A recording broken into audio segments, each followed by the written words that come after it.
To all of you, कैसे हैं आप सभी लोग। उम्मीद करता हूँ आप सब बहुत अच्छे होंगे। तो क्लास 11th की यूनिट मेजरमेंट के अगले टॉपिक पे हम लेके आ गए हैं। तो एक थॉट के साथ शुरुआत करते हैं क्लास को कि success is not given, it's earn. Every single success जो होती है, सफलता जो होती है ना, वो कोई आपको दे नहीं सकता, वो कमानी पड़ती है। एवरी सिंगल न्यूमेरिकल, आप एक एक न्यूमेरिकल जो सॉल्व करेंगे, bring you one step closer to your dream, वो आपको आपके ड्रीम के ज़्यादा पास लेके जाएगा। तो मेहनत करते रहिए, आगे बढ़ते हैं। तो फिजिक्स में क्या है ना कि मास और डिस्टेंस और टाइम की कुछ और यूनिट होती है। जैसे लेंथ की आप एक कैटेगरी है, तो जो बड़े लेंथ होती है उनको नापने के लिए हम जो यूनिट होती पहली होती एयू। एयू मतलब एस्ट्रोनॉमिकल यूनिट। तो एक एस्ट्रोनॉमिकल एक 1 एयू में होता है 1.496 × 10⁻11 मीटर। ये अर्थ और सन के बीच का मेन डिस्टेंस है। मतलब इसको बहुत आसान तरीके से समझिए कि सन है और पृथ्वी उसके चारों ओर चक्कर लगा रही है। तो अर्थ और सन के बीच की जो एवरेज डिस्टेंस है उसे हम बोलते हैं 1 एयू। क्या बोलते हैं? 1 एयू। ठीक है। अगर आप अर्थ और सन की बीच की दूरी कितनी है? 1 एयू है। अगर आप मार्स और सन की बात करेंगे तो वही दूरी 1.5 एयू है। खैर इतना नहीं, जाएगा जुपिटर होगा तो और बढ़ जाती है। सवाल ये कि एयू की नीड क्यों है? तो क्या होता है, स्पेस में जो डिस्टेंस होता है ना, वो कई करोड़ों किलोमीटर में लिखना बहुत मुश्किल होता है, बहुत चैलेंजिंग काम होता है। इसलिए जो साइंटिस्ट होते हैं वो एयू का यूज़ करते हैं। ठीक है। तो एयू एक डिस्टेंस की एक यूनिट है जिसका उपयोग स्पेस में डिस्टेंस को मेजर करने में किया जाता है। ठीक है। अब अगला जो है लाइट ईयर। तो लाइट ईयर, एक लाइट ईयर में जो काम की चीज़ें हैं वो आपको याद करना है। 9.46 × 10⁻15 metre distance light travel in 1 year. ठीक है। लाइट ईयर डिस्टेंस की एक यूनिट है, याद रखिएगा। और यह वह डिस्टेंस है कि लाइट एक साल में कितना डिस्टेंस कवर कर रही है। जो लाइट है वह 1 ईयर में कितना डिस्टेंस कवर कर रही है। और स्पीड ऑफ लाइट होती है, आपको याद रखना है, 3 × 10⁸ मीटर पर सेकेंड। ठीक है। तो 1 लाइट ईयर इक्वल आपको मान याद रखना है कितना होता है, 9.46 × 10⁻15 मीटर। ठीक है। तो लाइट अगर बिना रुके एक साल तक चलती रहे तो उसे ही 1 लाइट ईयर कहते हैं। क्या कहते हैं? 1 लाइट ईयर। अगर लाइट एक साल तक बिना रुके चलती रहे उसे 1 लाइट ईयर कहा जाएगा। और एक चीज़ और एडिशनल इन्फॉर्मेशन याद रखिए कि जो सन से जो लाइट आती है अर्थ में, उसमें जो टाइम लगता है वो लगता है 8 मिनट 20 सेकंड लगता है। ठीक है। ये सारी चीज़ें। ओके। तो लाइट ईयर का उपयोग जो गैलेक्सी होती हैं और स्टार्स होते हैं उनको नापने में यूज किया जाता है। ठीक है। और सोलर सिस्टम में डिस्टेंस को नापने के लिए एयू का यूज किया जाता है।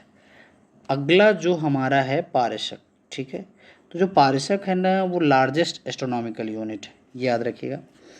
और पारसक में होता कितना है? तो 3.08 × 10⁻16 मीटर।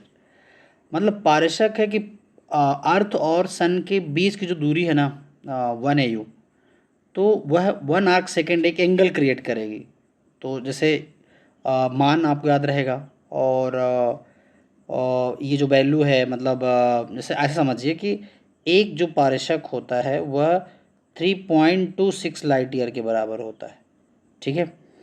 तो इन सारी चीज़ें हैं और ये सबसे बड़ा होता है। आपको बस काम कितनी चीज़ याद रखनी है, आपका जो पारसक होगा, फिर आपका लाइट ईयर आएगा और एयू आएगा। ठीक है। तो सबसे बड़ी यूनिट क्या होती है? पारसक होती है। अब कुछ स्मॉल यूनिट हैं जैसे माइक्रोमीटर। तो एक माइक्रोमीटर में होता है 10⁻6 मीटर। बायोलॉजिकल सेल को नापने में इसका यूज किया जाता है। नैनोमीटर, एक नैनोमीटर में होता है 10⁻9 मीटर। और विजिबल लाइट की जो वेवलेंथ होती है उसको नापने में यूज किया जाएगा। एंगस्ट्रॉम ये बहुत यूज करेंगे, ये बहुत इंपॉर्टेंट है, इन सबको आप बहुत ज़्यादा यूज करोगे। 1 एंगस्ट्रॉम इक्वल होता है 10⁻10 मीटर। और एटम का साइज नापने में यूज होता है फर्मी। ये भी size of N atomic nucleus 1 Fermi में होता है 10⁻15 मीटर। ठीक है। फिर अगला है मतलब कुछ और क्वांटिटी हैं, जैसे मास के लिए और कुछ क्वांटिटी है। क्विंटल, एक क्विंटल में होता है 100 kg यानी 10⁻2 kg। एक टन में होता है 10⁻3 kg, ये आपको याद रखना है। CSL चंद्रशेखर लिमिट, ये इंडियन साइंटिस्ट थे, तो 1 CSL मास का 1.4 टाइम्स, मतलब वन मास जो सन का मास है, अगर आप 1.4 का उसे मल्टीप्लाई कर देते हैं तो जो मान आता है 1 CSL कहलाएगा। और ये सबसे लार्जेस्ट यूनिट है किसकी, मास की। फिर कुछ छोटी यूनिट है जैसे ग्राम, ग्राम सबको पता है यार, 1 ग्राम में 10⁻³ kg। Milligram 10⁻⁶ kg। ठीक है। AMU एटॉमिक मास यूनिट, ये केमिस्ट्री वेमिस्ट्री में बहुत यूज़ करते हैं आप, प्रोटॉन इलेक्ट्रॉन न्यूट्रॉन इन सब में का जो साइज़ नापने में यूज़ होता है। तो 1 AMU इक्वल होता है 1.66 इंटू 10⁻27 kg। ठीक है। फिर टाइम में ही ऐसा है तो सोलर डे, तो मतलब एक दिन में 24 घंटे होते हैं और 86,400 सेकंड होते हैं। लूनर मंथ होता है, लूनर मंथ का मतलब है मून एक ऑर्बिट कंप्लीट करने में जो टाइम ले रहा है लगभग वो 28 डेज़ का होता है। सोलर ईयर होता है तो इतने दिन होते हैं, 365 दिन होते हैं। ठीक, इतने सेकंड होते हैं, 3.16 × 10⁻7। और कॉस्मिक ईयर जो होता है तो कितने मिलियन ईयर्स, 250 मिलियन ईयर्स लगभग।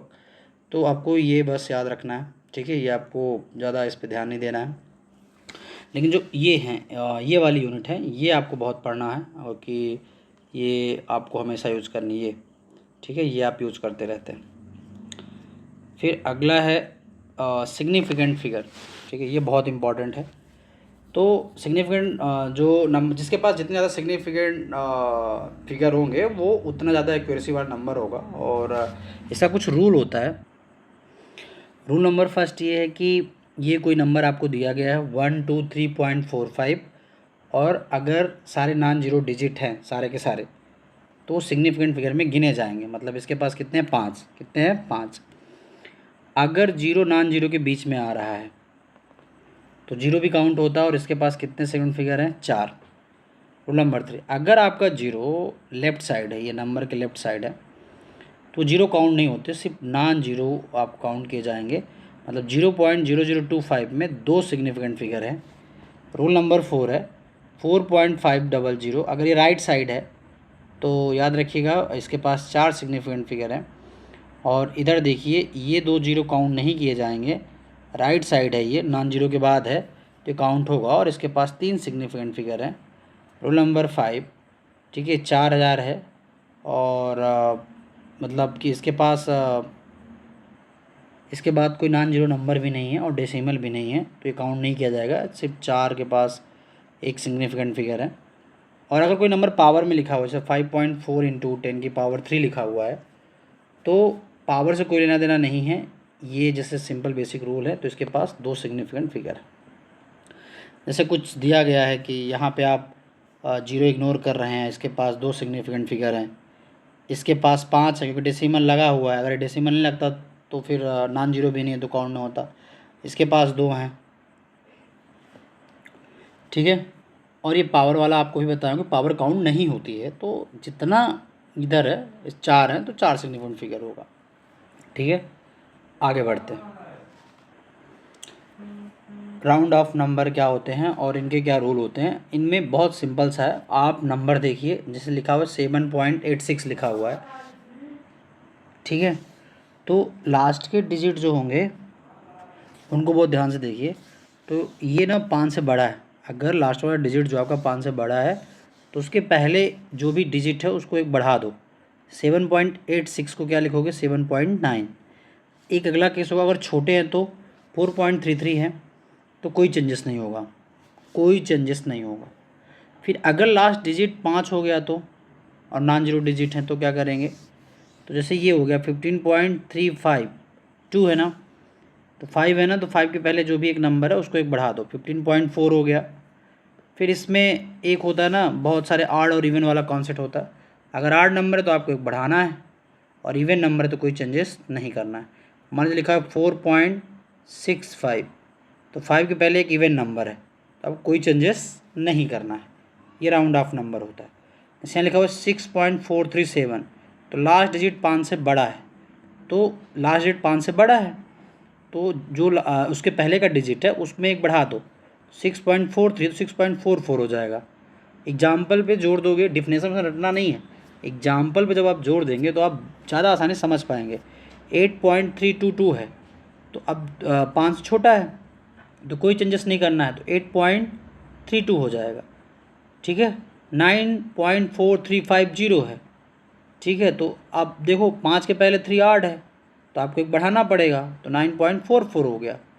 अब 9.4450 है, मतलब 5 के पहले एक इवन नंबर है, 5 के पहले क्या है, एक इवन नंबर है, तो आप कोई चेंजेस नहीं करेंगे, कोई चेंजेस नहीं करेंगे। तो ये आपको हो गया सिग्निफिकेंट फिगर। ठीक है, तो उम्मीद करता हूँ आपको ये सब समझ आया होगा और बहुत आसानी से देखिएगा। और ये एक बेसिक की पॉइंट है यूनिट एंड मेजरमेंट का, और कैलकुलेशन में भी आपकी मदद करेंगे। Thank you. पढ़ते रहिए, आगे बढ़ते रहिए, मुस्कुराते रहिए, खुद का ख्याल रखिए और अपने आसपास लोगों का भी ख्याल रखिए।